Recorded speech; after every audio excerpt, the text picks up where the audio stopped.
Hi everyone, I am Ujjwal and you are watching DigitWise. In this video, I am going to show you how to set a custom keyboard shortcut for ChatGPT on PC or desktop. So, a custom keyboard shortcut lets you decide exactly which key you want to press to open ChatGPT chat bar. This can make ChatGPT much faster to access, especially if you use it regularly. Choosing a shortcut key that is easy to remember and help you to avoid reaching for your mouse every time you want to use ChatGPT. So if you're using a Mac, it's always a good idea to set a ChatGPT chat bar shortcut key. So to set it, first open ChatGPT and then click on the ChatGPT button in the menu bar. After that, choose settings. Now in the ChatGPT settings page, scroll a bit and here you can see keyboard shortcut in chat bar section.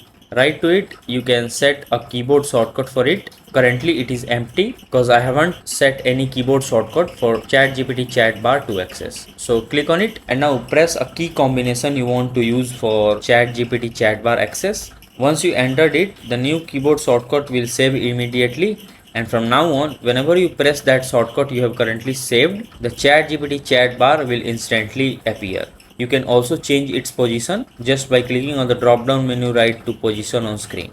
And that's it. So if this video helps you in any way, then do like it and subscribe to the channel. Thanks for watching.